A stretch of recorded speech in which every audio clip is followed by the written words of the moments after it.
Hello there. We are going to be talking about fostering teen mothers, connecting, healing, developing, and empowering them. I'm really excited that we have the opportunity to do some more in-depth conversation about fostering teen moms because we started off just talking about foster children, and it really was apparent that the teen mom is a special population people wanted to know more about. My name is Dr. Sayida Peprah. I am a licensed clinical psychologist, as you all know, and the former teen mom for um, foster girls, and I am really excited about having this conversation.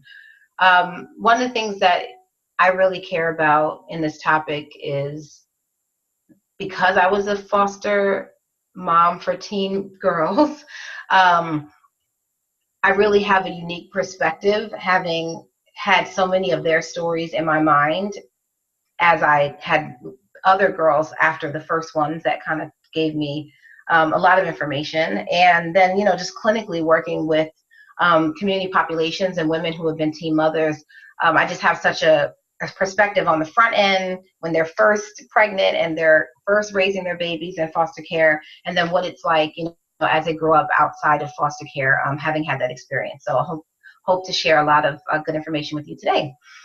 I am also a doula, and I have been a doula for very young mothers as well. And it's a really unique experience to actually be with a mom in labor.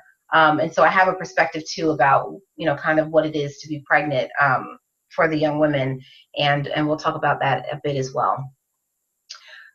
Some of the objectives today is basically to help you be able to assess for specific traumas, and I'm using the word traumas kind of loosely in this one, just stressors and traumatic sort of like experiences in the system, and not so much just like one-to-one like abusive traumas for teen moms. Preparing and designing placements is a big factor for working with teen moms, and so I want to just offer some considerations for that. And then also, hopefully, you'll be able to develop and learn how to demonstrate secure attachment to teen mothers so that they can have some really healthy strategies for working with their children. So a little bit about teen moms in the foster system.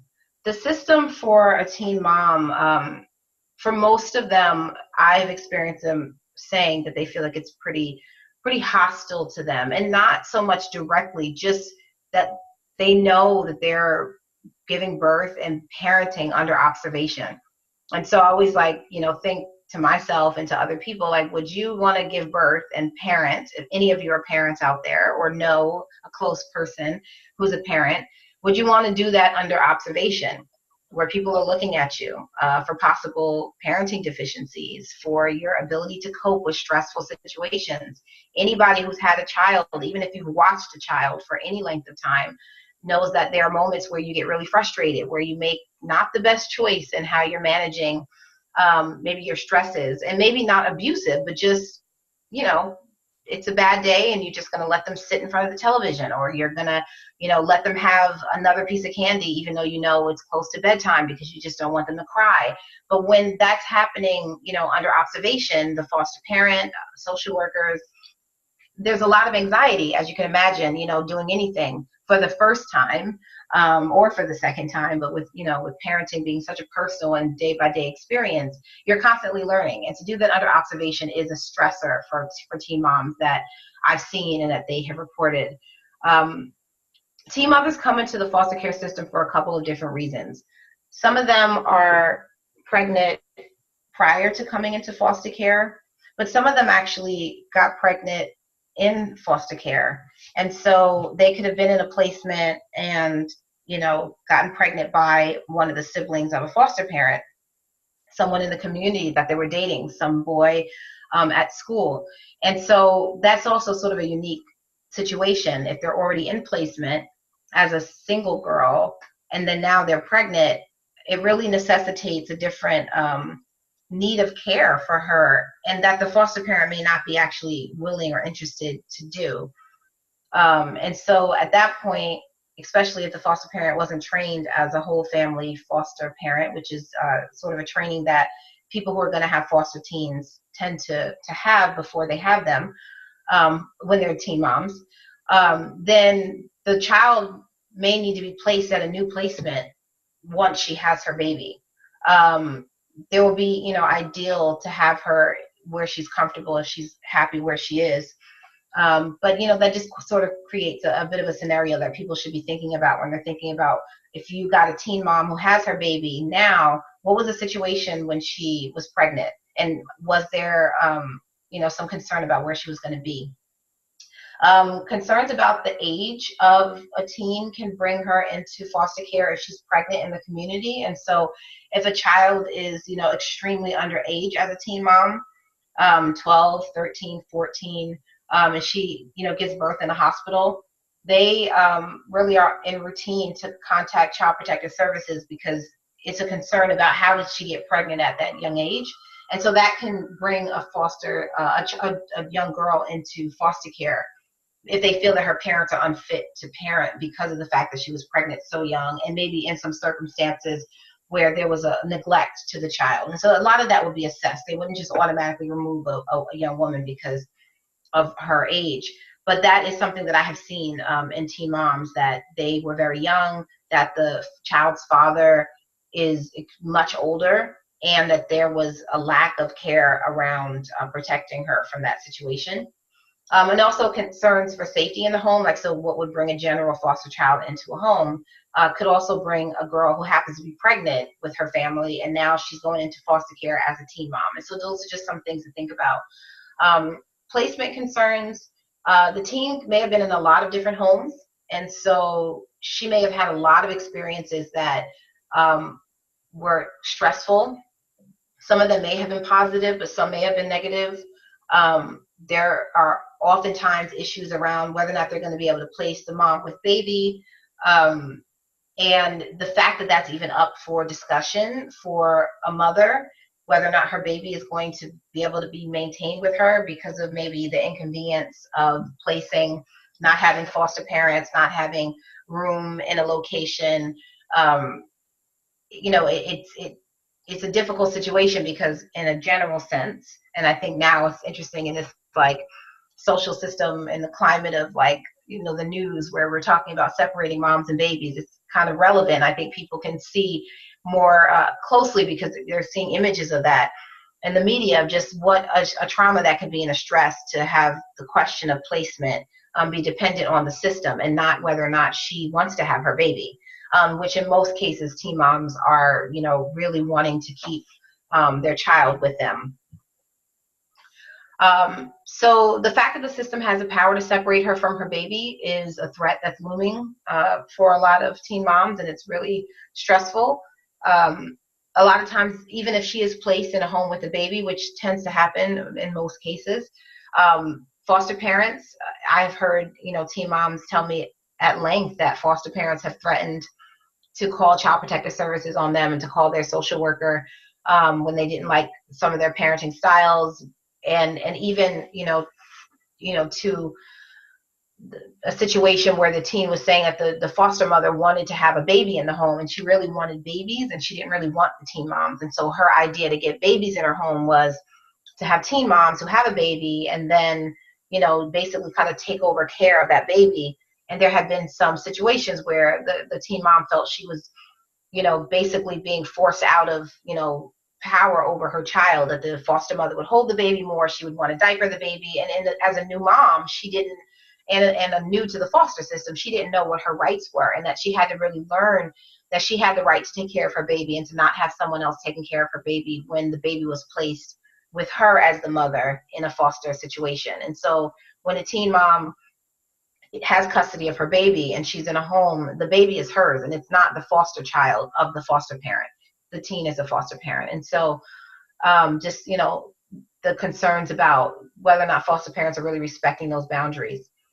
Threats from the social workers sometimes can be insensitive about, wanting to encourage the teen mom to behave herself. Sometimes the teens are also truant, and they run away, and they have bad behavior. They may use substances. They may not do well in school. And that was sort of what they were doing when they were teen girls anyway. And now they have a baby, and that hasn't changed their behavior. They haven't grown up anymore because now they have a baby. And so sometimes there's a threat about, if you don't get yourself together, we don't know how well of a mom you're going to be if you can't even get yourself to school. And so even though you could understand where that might be coming from, the average woman, even if she doesn't get herself to work on time, doesn't have the threat of having her baby taken away from her. So it's definitely still a concern about like this sort of potential that there's a power that this could happen at the whim of adults. And for the teen mom to really have concerns about her autonomy is a strain and a stressor. I think one of the things that's really important is to build capacity and coping skills for the teen mom, and not focus the foster parenting and the placement and social work like sort of plan around assessing her ability to be a mother. It'll facilitate more support for her and a better situation for her to actually come into motherhood if she actually has her own autonomy to be able to do that and feels that that's not in question. If she's unsafe, of course, that's a different thing, and we can talk about that. But, just in general, for the modality to be, let's build your capacity, let's help you learn to be a mother, that should be the focus, and not, let's see how good of a mom you are and if this is a good idea for you to keep your baby. We know, in psychology that fear inhibits healthy living and functioning, which includes parenting. The threat of losing a child is considered to be a severe trauma in trauma work. And so a terrified mother, a terrified person presents anxious, they're erratic, they, are not calm. And so this is not a healthy state in which you want to create a teen mother's opportunity to nurture and bond with her baby. No mother, a teen mother or otherwise, should feel like she's in fear of losing her baby as a state of her condition. So some ideas on how to create a sanctuary for a teen mom. The home should be a safe place. And I know that seems pretty obvious because it's foster care and it's child protective services. But the mom should feel that she is welcome there, that it's a place where she can grow, that it's a healing space for her. When you're pregnant, you can be tired, you need nutrition, that somebody is focusing on her nutrition. If she is coming into the home and she already has her child with her, that there's a lot of focus on, helping her develop herself as an individual and as a mother. And again, not as a place where people are observing to see how well she's going to do. She's a child. She's a first-time mom, and she's a human, and so she's going to make mistakes, and that's a given. And so just really important to keep that in perspective. Some guidance on the initial transition and adjustment phase when the teen mom is coming into the home, and this is really, from me to foster parents and social workers, as someone who's had multiple teen moms come into my home. One of the things that's helpful to ease anxieties is to set clear expectations. A lot of times that they've been in other homes, they've experienced, you don't even know what they've experienced. And so there could be a lot of fears and anxieties about how your home is going to be similar or different to what they've experienced. If they're coming straight from their own homes, now they're in a stranger's home. They have never lived with another person that wasn't their parents in most cases. And that's an anxiety-provoking thing for a young adult, basically, no matter how old she is at this point. She's coming into young adulthood.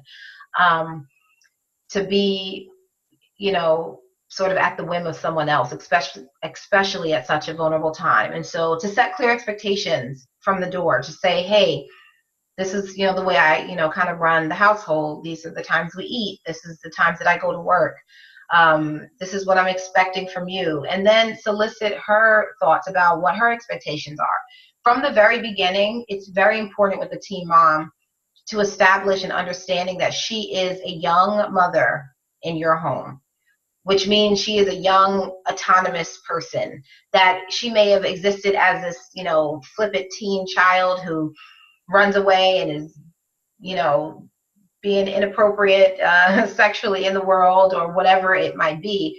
But now she is going to come into motherhood and that has to be a shift in awareness. And it's something that happens to adult women who used to be single and go on dates and go to the movies and be able to have all this freedom. And then they come into motherhood, and it's a transitional period. That's a very, very serious time.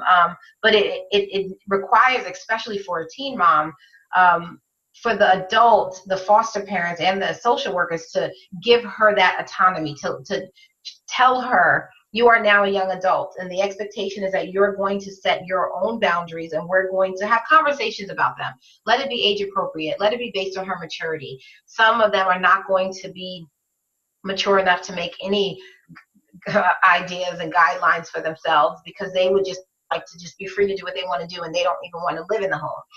And so then, work on creating expectations, but always try to solicit their thoughts, because it'll encourage them and empower them to think of themselves as someone who's making choices, and that you are sharing responsibility for adult responsibilities in the home as the foster parent and the foster parent over a teen mom who is going to be a parent. So both of you are going to have someone in your care.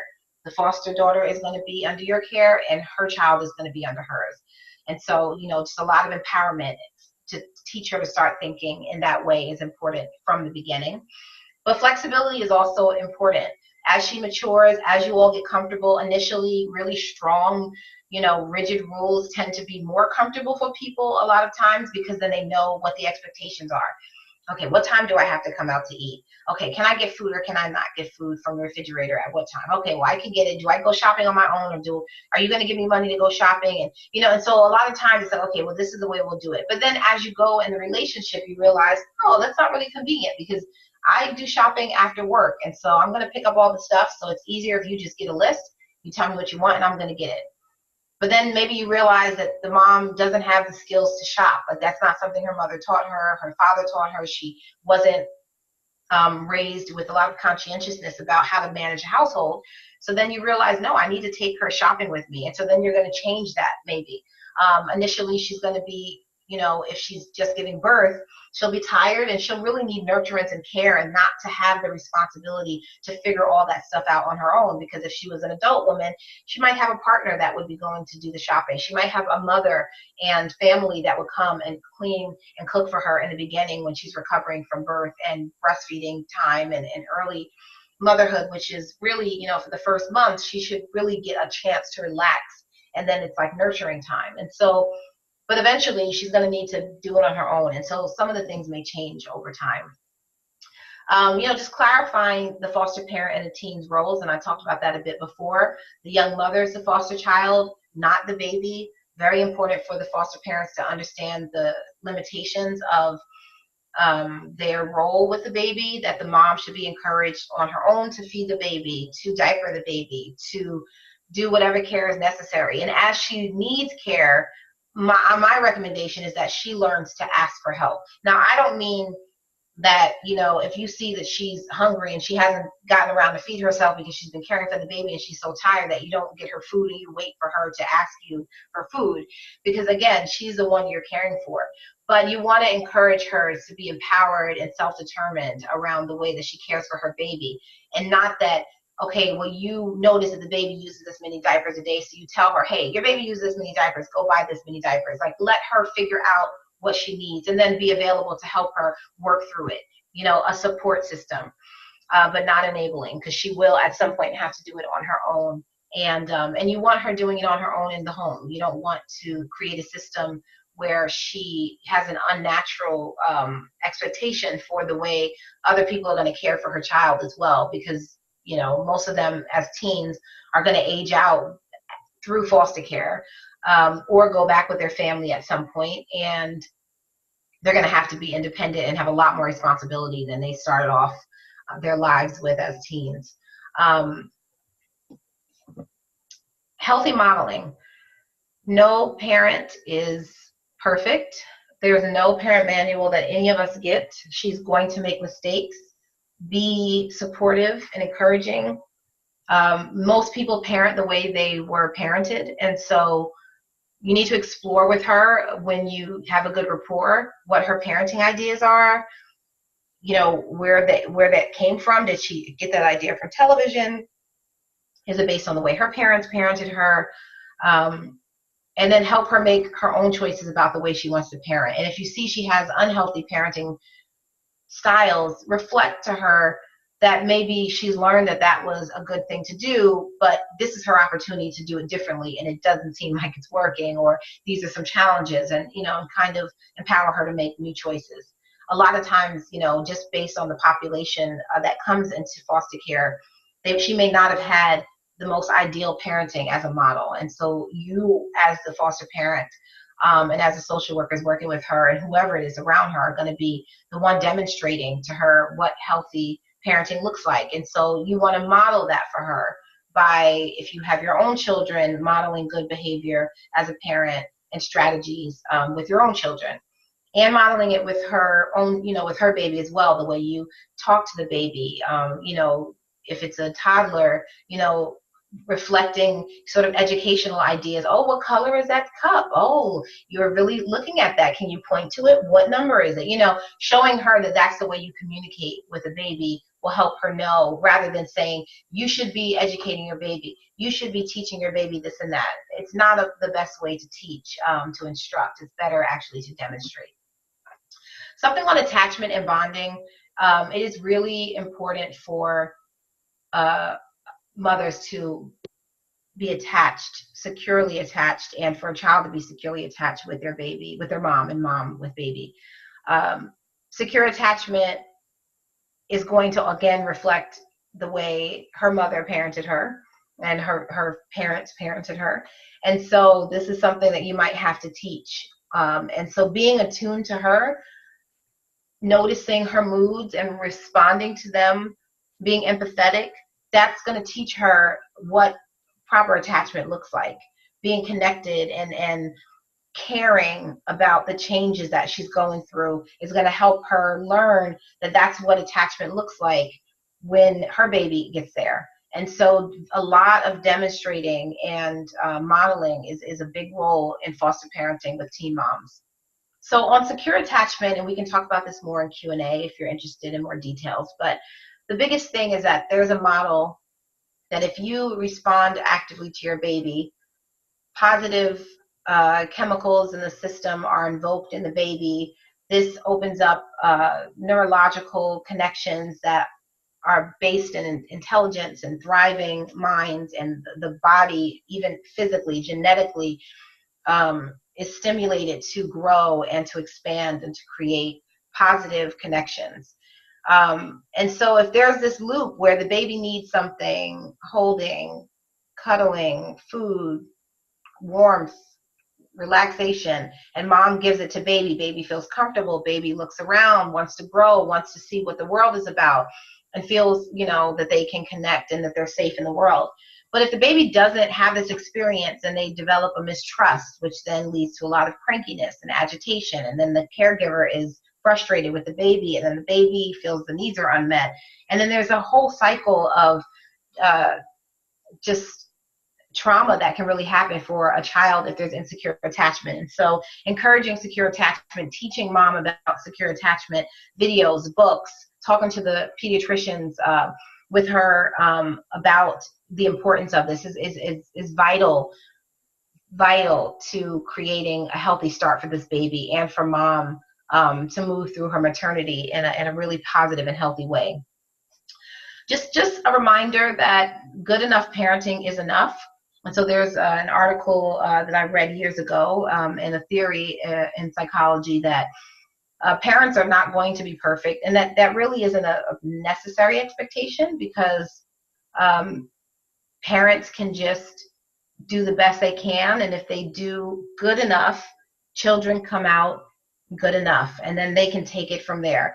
You learn resilience from situations that aren't ideal, and then you have to push through them. And so everything being perfect, being fed all the time as soon as you're hungry, isn't actually ideal, because sometimes in life you're going to have to wait. Sometimes people are not going to know what you need, and they're going to get frustrated with you because you're not communicating clearly, and you need to learn to cope with that. And so that's a normal thing. And so just to have it in your mind, if you're working with teen moms, that they just need to be good enough. They need to not be abusive. They need to attune relatively reasonably to their baby's needs. Are they hungry? They need to care to figure that out. but sometimes they're not going to get it right, just like any other parent hasn't gotten it right. And that's okay. And that's not something to judge. And it's also something to let her know, because a lot of times they feel insecure about their ability to parent because they're young and they're doing it without their family, that she just has to be good enough. She doesn't have to be perfect. Expectation is palpable. People can feel in studies where they have given people expectations about who they were meeting.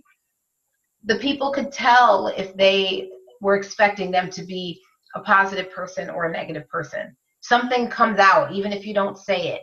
If you believe in someone, if you have hope in them, if you have faith in them, if you are wanting the best for them, if you're imagining their best possible outcome, rather than you're thinking, oh, good Lord, how ridiculous is this teen going to be? How's she ever going to be a good mom? You're rolling your eyes, you're sucking your teeth, you're taking deep sighs, you're doing, nonverbal things a lot of times that are picked up by the teen mom, and it really can be discouraging. And so do your best to, whatever the state of the teen mom, and I've had teen moms who were just rock stars. They were some of the best mothers I've worked with, children, teens or not.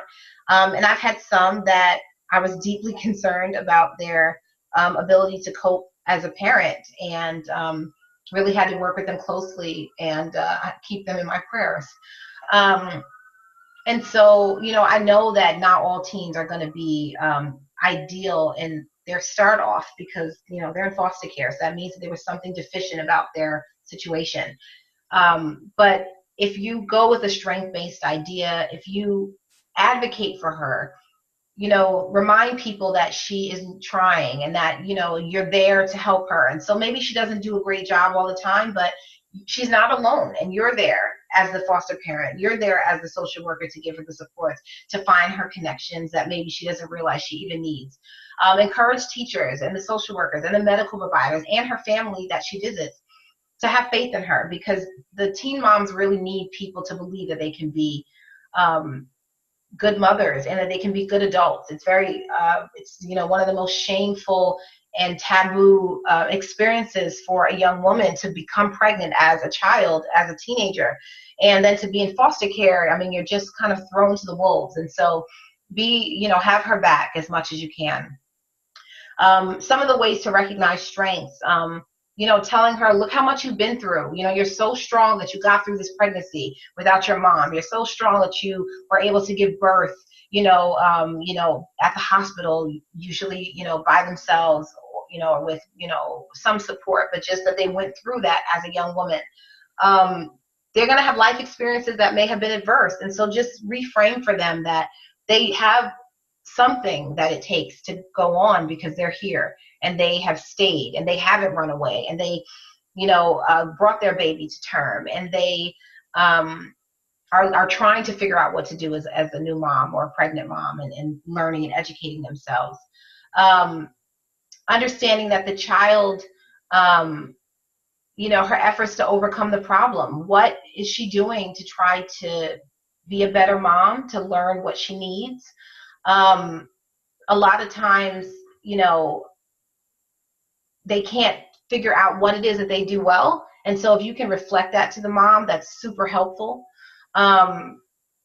Encourage her to be resilient, encourage positive coping strategies, and then collaborate with her regarding what she could do to make herself better. And so if you realize that she is maybe not so attuned to baby, have a plan together that you're going to work together as a team to show her how she's going to connect to her baby better. When the baby cries and you notice that she is still on the video game or still watching TV or still on the phone or still texting, have a plan with her that, hey, it looks like you have a hard time sort of connecting with the baby. And so I'm going to, when I notice that it seems like the baby needs something, just kind of give you a nudge, like, hey, I think the baby needs needs a moment, or, maybe the baby needs a diaper change. Because sometimes teen moms have a hard time, just like all new moms, figuring out what their baby needs. And so, just being really mindful that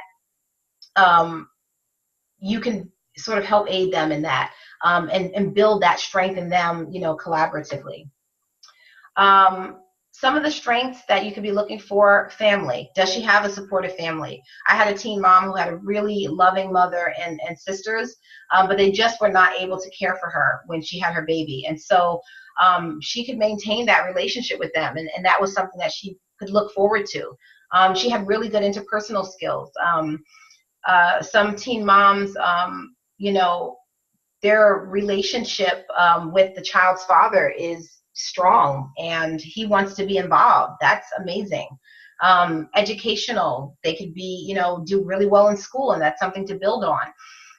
Vocationally, they can have skills that, you know, I mean, you know, whether it's music or sewing or, you know, doing hair or just things that they have picked up that they're really good at, that they could make a life like financially out of. And so it's something to, you know, also be helping her think, you're about to be an adult, so what could we be doing that can get you, you know, ready for adulthood?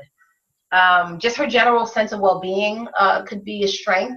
Maybe the situation of foster care is not great, but she's actually pretty happy with herself. If she's optimistic, spiritual, if she's very resilient, resourceful, all of these things are things to look for in strengths. Thank you very much for listening. I look forward to your questions. And if you have more thoughts on things you'd like to talk about, prepare your questions for us to do the Q&A very soon. Thank you so much.